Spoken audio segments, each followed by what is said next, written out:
Então, dos peixes passamos para os anfíbios. Ó. O que significa esse termo anfi? Né? E bio. Então, bio tem a ver com vida, você sabe. Né? E o anfi significa o quê?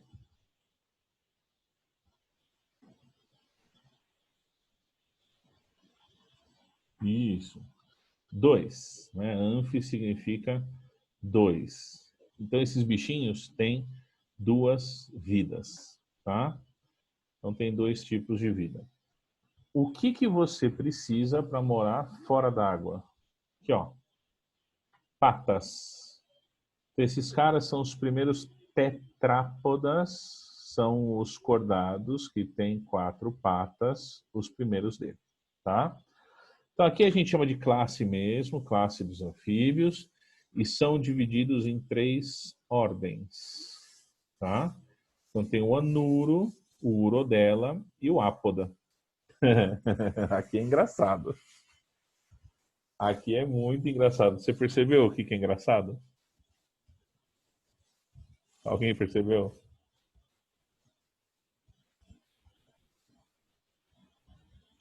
Eu acabei de falar que são os primeiros tetrápodes, que têm 4 patas. E olha o nome dessa ordem aqui, ó. Ápodas. O A significa negação. Quer dizer que esses caras não têm patas.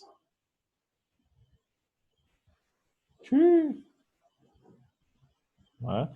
Eles não têm patas funcionais. Né? Esse bichinho, depois eu ponho uma foto deles aqui. Ele tem uns resquiciozinhos das patinhas lá, mas que não são patas funcionais. E outro cuidado, ó. É um bichinho chamado de cobra cega, mas que não é cobra, porque cobra é réptil, tá? Por isso o nome bonitinho dele é Cecília. Anuro e urodela tem a ver com anuro não tem cauda e o urodela tem cauda, tá? Tem um rabinho, ok? Então essas características só no nome, para você ter uma ideia. Agora, a hora que você olha para eles, a hora que nós olhamos para eles, fica mais fácil, né? Então aqui a gente tem uma salamandra aqui em cima, ó, tem o rabinho da salamandra, o urodela. O sapo não tem o rabinho, né? E os ápodas, então, não é uma cauda, assim, é a continuação do corpo. Esse aqui é o ápoda. Eu já vi foto de ápoda, né? Esse cara aqui, ó, comparando com um anelídeo. Aí você fala, nossa, é uma minhoca. Tem até os anéis, tá vendo? Não, não. Lembra que a minhoca tinha o clitelo aqui perto da cabeça, a cabeça desse cara é diferente e tudo mais. Aqui é a Cecília. Agora, o que é comum a todos eles? Coração com 3 cavidades, 2 átrios e um ventrículo. Respiração cutânea, pela pele, por isso que tem esse brilho na foto, né? A pele está sempre úmida e que ele produz essa umidade, é muco, tá? Respiração pulmonar. Então, respiração cutânea e pulmonar é dos adultos. Enquanto a larva, né, o girino, tem respiração branquial. O por isso 2 vidas, ok? Porque na primeira fase da vida dele, ele depende da água, ele é uma larva, ele é um girino. E aí ele tem respiração branquial. Aí, quando ele sofre a metamorfose, ele consegue sair da água. Porque muita gente fala, é anfíbio porque ele mora dentro e fora d'água. Não, não. Ele pode morar dentro e fora d'água, como o jacaré pode morar dentro e fora d'água. Entendeu? Agora, quando você fala que ele tem 2 vidas, é porque, primeiro, ele tem uma vida dependente da água, que é a larvinha, que é o girino, e depois uma vida independente da água. Se ele escolheu ficar lá perto da água, ok, mas ele é independente da água, entendeu? Essa é a diferença. Nossa, mano, tem uma vespa aqui em casa. Ó. Que medo. Vou pegar um papel. Cara, me explica como tem uma vespa aqui em casa. No meu braço, hein? E vai me picar se eu não matar ela. Odeio vespa. De onde surgiu uma vespa? Me explica. Nem em casa. no 10º andar. No centro de Santo André. Tô tentando, peraí.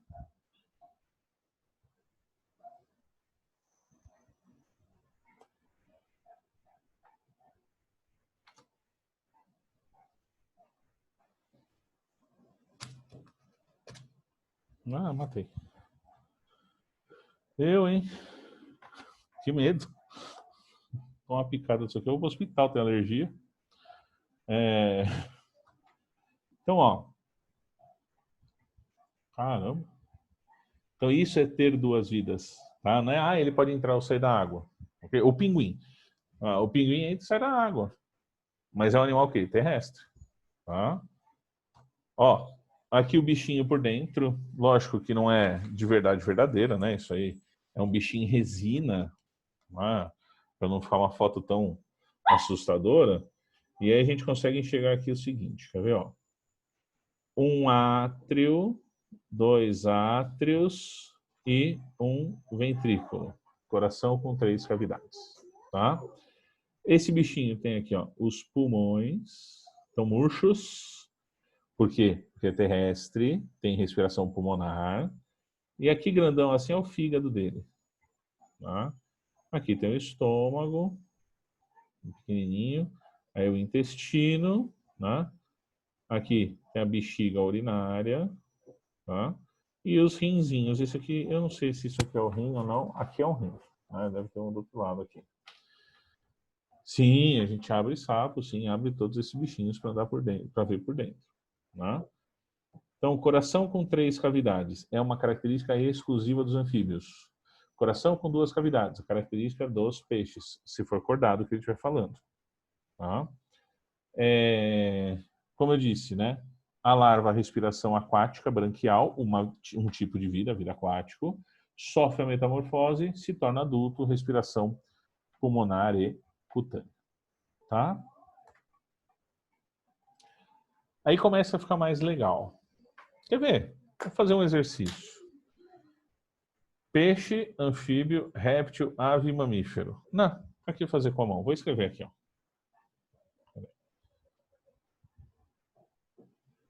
Então, vou por aqui. Já respondo já, tá? Peixe, anfíbio, réptil, ave e mamífero. Separe esses 5 bichinhos em 2 grupos para mim. E me explica que critério você usou.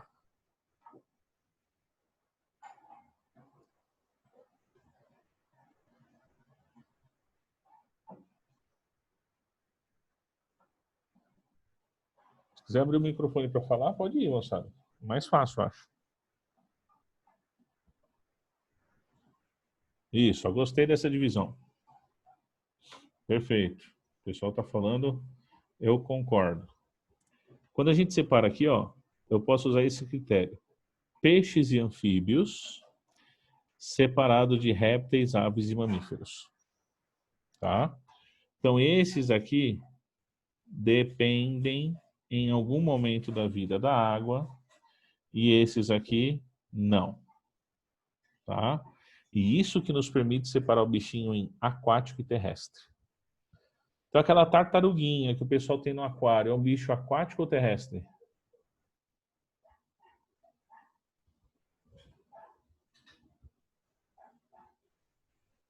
Terrestre. A tartaruga marinha é um bicho aquático ou terrestre? Ela é réptil. Então ela é terrestre. E a prova disso é que ela tem que sair da água para botar o ovo. Percebeu? Quando o animal é aquático, até a reprodução dele vai acontecer na água. Peixes e anfíbios botam ovo na água. Pois o anfíbio sofre metamorfose e pode sair se quiser, mas ele dependeu da água. Répteis, aves e mamíferos fora d'água. Assim a gente separa o que é aquático e terrestre. E o Calil comentou um outro aqui, né? Essa também é interessante, né? Separar, ó, aves e mamíferos de peixes, anfíbios e répteis, né? Então aqui a gente tem os ectotérmicos, que nós vimos lá naquela aula de tegumento. Nossa, aí ficou muito feio. De tegumento, ainda presencialmente, eu lembro. O que eu fiz? Puta, apaguei tudo. Presencialmente, eu lembro. Né? Então foi aqui, ó. Peixe, anfíbio, réptil, ave e mamífero. Aí esses dois dependem da água e esses três não. Então aqui a gente tem os aquáticos e os terrestres. E aí, peixe, anfíbio e réptil são os ectotérmicos, que a temperatura depende de fora, varia com o ambiente, e aves e mamíferos que são endotérmicos, que a temperatura vem de dentro, o corpo produz. Tá? Então essa é uma forma legal para você estudar esses grupos, lembrando dessas duas classificações desse jeito aqui que a gente inventou. Tá? Então os répteis, eles compõem os primeiros terrestres. São os primeiros que não dependem da água para reprodução. Então eles têm que ter obrigatoriamente fecundação interna. Então órgão sexual masculino e feminino e fecunda, tá? Tem a relação sexual. O ovo com casca para resistir fora da água, tá? E essa questão dessa estrutura amnialatória a gente vê depois. Para conseguir sobreviver lá fora sem desidratar, a pele é grossa, cornificada. Lembra do couro do jacaré, né? Para economizar a perda de água, eles excretam ácido úrico, né? Diferente da amônia lá dos peixes ósseos. E para excretar o sal, eles têm a glândula de sal. Então essas são características exclusivas do grupo, tá? Então, a excreta em ácido úrico não, mas a glândula de sal sim. A glândula de sal, que fica no olho geralmente. Por isso você vê aqueles vídeos de tartaruga botando ovo, ela parece que está lacrimejando, né, com o olho cheio d'água. Se eles são terrestres, né, estão perguntando aqui qual que é a respiração deles. Então, se ele é terrestre, né, a respiração é pulmonar. Tá? Respiração pulmonar, perfeito. Tem dois tipos de questões aqui que são bem comuns sobre essas características gerais, né? Elas trabalham exatamente com a glândula de sal. Uma delas, da Unesp, como a gente estava falando no começo da aula, né, da Unesp, que tinha uma historinha falando da lágrima de crocodilo e pedia para você explicar, biologicamente falando, por que que a gente tem esse dito da lágrima de crocodilo. O que é quando você fala que a pessoa tem lágrimas de crocodilo?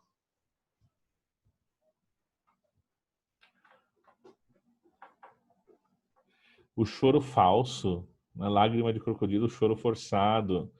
Aí você fala, por que que o jacaré chora? Não, ele não está chorando porque ele está triste. Ele está chorando porque ele tem glândula de sal, tá? Que serve para regulação, aqui, ó, regulação osmótica. Tá travando aqui. Serve para regulação osmótica. Eu gostei de uma fala aqui, peraí que eu vou voltar para ela. Então, já que ele tem a pele grossa e não perde água de dentro para fora tão facilmente, o que ele faz? Ele tem que expulsar o sal. A glândula de sal faz exatamente isso, né? E alguém escreveu no privado aqui para mim, assim como as aves. Perfeito, né? Porque as aves são o subgrupo dos répteis. Aí ele tem essa solução salina que sai do olho, tá? Para regulação osmótica não é choro. Uma outra questão falava já da tartaruga, que botou não sei quantos ovos, mas que no final só 1% ia chegar à fase adulta. Por isso, ao final de 12 horas botando o ovo na areia, ela volta para o mar chorando. E tinha que explicar, na Unesp também, por que que a tartaruga chora. E aí, pelo amor de Deus, você não vai falar, porque não... porque ela ficou triste, porque sabia que só 1% ia sobreviver. Não. É porque ela ficou tanto tempo fora d'água que ela teve que eliminar o sal porque ela estava super concentrada. Tá? O coração dos répteis depende de eles serem crocodilianos ou não, lembra? Então, o réptil crocodiliano, né, e o réptil não crocodiliano. Né? Então, assim, Você tem lá o réptil não crocodiliano, ele tem lá artéria, artéria, um átrio, outro átrio, e aí o coraçãozinho dele faz assim. Né? Aí tinha gente que falava, ele tem 4 cavidades parcialmente divididas ou 3 cavidades com ventrículo parcialmente dividido. Então, por isso que a gente não entra nessa discussão. Né? Agora, os crocodilianos, os répteis crocodilianos, eles têm 4 cavidades. Isso, não. Quase. O do crocodiliano, ó. Esse buraquinho aqui, alguém falou aqui para mim no chat, que é o foramen de Panizza. Né? Então, esses caras, eles têm as 4 cavidades muito bem divididinhas, só que tem mistura de sangue aqui dentro. Né? Então, esse aqui é do crocodiliano e esse é o coração do não crocodiliano. Aí, se você não lembrar disso direitinho, dá uma olhadinha na aula de sistema circulatório lá no YouTube. Tá? E aí, dentro dessa classe, a gente tem as ordens, né? Então, tem o Testudinia, o Chelonia, que são as tartarugas. Olha que bonitinha a tartaruga. Uhum. Tem os Lepidossaurias, né? Os lagartos e as serpentes.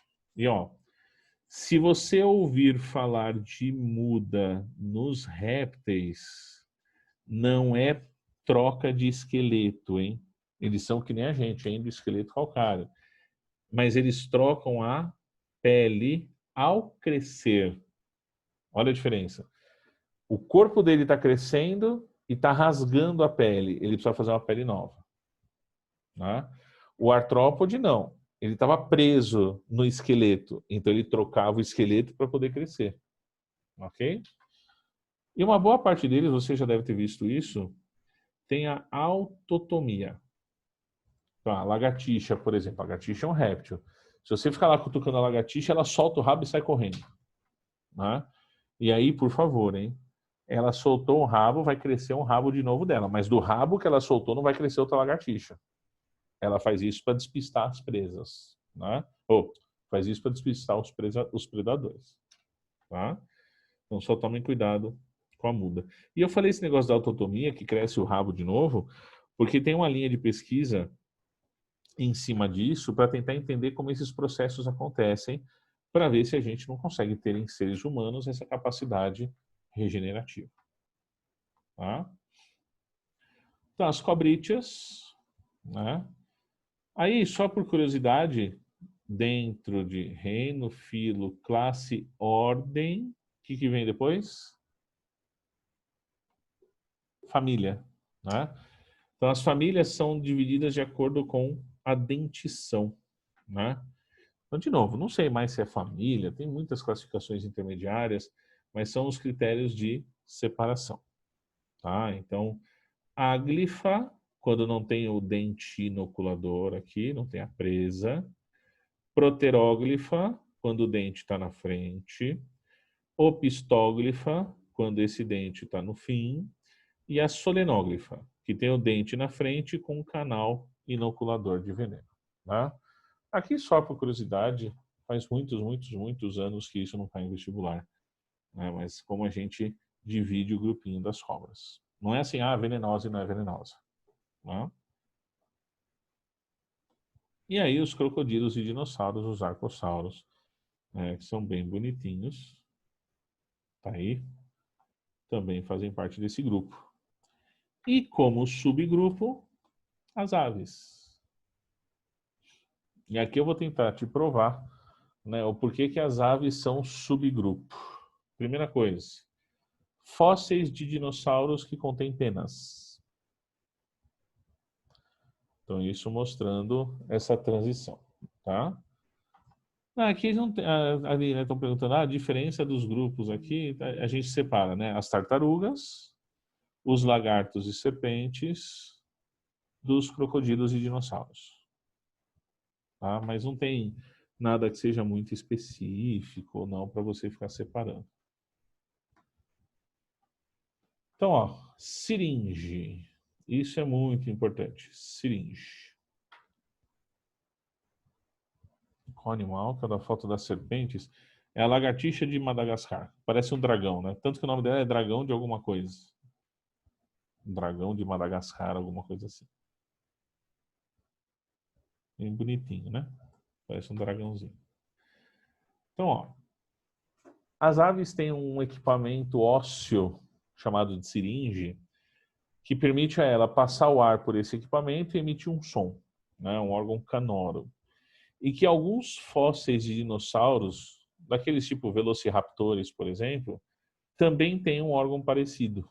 Então a gente está buscando evolutivamente características que assemelham os dois para mostrar essa proximidade, tá?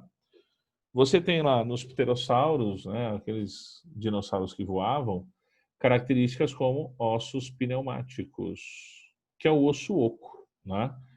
Que é assim, ó, voltando para a raiz da disciplina, o que os caras vão perguntar para vocês? Características de aves. Eu lembrei de uma aula. Acho que tem gente aí que ouviu isso um ano passado, algum tempo aí atrás. Em sala, geralmente eu pergunto, ó, é fácil diferenciar as aves dos outros? Porque só as aves conseguem fazer uma coisa que você sonha e sonhou em fazer e nunca vai fazer. Aí a pessoa levanta a mão e fala, botar ovo. Quem que sonha em botar ovo, mano? Não é? Você sonha em voar. Aí para voar, você precisa de asa, você precisa de pena. Mas ter essas características para voo, alguém lembra? Falaram aqui, eu lembro disso. Ter essas características para voo é ter capacidade para voar? Não, né? Tem as aves que não voam, as aves pernaltas lá, o avestruz, a ema, tem um pinguim que não voa, mas usa o que seriam as asas como nadadeiras, tá? Então, corpo aerodinâmico, sacos aéreos, que são projeções do pulmão que permitem encher de ar para ele ficar menos denso, e os ossos leves, os ossos pneumáticos, tá? Tinha uma glândula que impermeabiliza as penas, que é a glândula uropigiana, que também é uma característica deles, né? Vou escrever aqui, ó. Impermeabiliza as peninhas para ele conseguir entrar na água, para as penas o encharcarem, tá? Estão perguntando, posso falar do osso em quilha? Tem um osso chamado de quilha. Então tem assim, ó. O osso chamado de quilha é o osso do peito dele, que faz ele ter esse formato aqui, ó, que é o formato de fólio, que é o formato mais aerodinâmico que existe. E aí esse osso aqui é chamado de quilha, tá? Estão perguntando, pedindo para eu repetir o que é água salobra. Água salobra é o encontro do rio com o mar, é a mistura da água doce com a água salgada, tá? E para fechar, a gente, né, os mamíferos aqui. Vou passar um pouquinho aqui, mas a gente fecha isso. Então, ó, dentro dos mamíferos, o último dos grupos, nós temos uma subdivisão também. Então tem os monotremados, que são os mamíferos que botam ovos, como o ornitorrinco da fotinho aí, né? Tem os marsupiais, como o canguru que tem a bolsa, e os placentários, tá? Aqui eu já não sei se é ordem, se é subclasse, se é superordem. Aqui são, como eu disse no começo, tipos, tá? Fica mais fácil de chamar de tipo genericamente. Agora, o que os mamíferos têm? Pelos, né? Pelos, não confundam com aqueles pelos sensoriais das aranhas. Glândulas mamárias, mamífero, glândula mamária, mas também sudorípara e sebácea. E não adianta nada ter mamas se você não tem lábios, tá? Que protegem as mamas durante a sucção. E mesmo assim não é lá uma grande proteção, né? Quem amamentou, se amamentou, sabe que é bem difícil, o processo machuca bastante. Mas esse músculo aqui também é interessante lembrar, o músculo bucinador. Você faz assim, ó, um movimento de sucção, tá? Os que têm mandíbula, desde os peixes mandibulados, gnatossomados, eles têm um masseter, que é esse músculo que abre e fecha a boca, tá? O bucinador faz, ó, bucinador, bu, ele faz um movimento de sucção, ok? Então, os mamíferos têm essas características em comum, divididos em botar ovos, tá? Ter a bolsa ou a placenta. Tá certo? Aqui, quando tem a bolsa, que bonitinho. Então, o canguru dentro da dobra da pele aqui, dentro da bolsa. Posso falar da dentição? Sim. Sim. Aí você vai pegar, por exemplo, os placentários e desenvolver lá homodentata, heterodentata, prodentata. Aí você vai dividindo pela dentição também. Tá? Dentro de uma classificação, dentro de outra, assim por diante. Tá? Então nasce o bichinho assim, ó, feinho, do jeito que ele está aqui em cima. Aí ele vai rastejando, rastejando, rastejando e entra no marsúpio, entra nessa bolsa e lá dentro ele acha as tetinhas e fica ali se alimentando, crescendo e se desenvolvendo. Tá? Então, os marsupiais que são os mais diferentões aí. Certo? Ufa. Deixa eu parar de gravar aqui.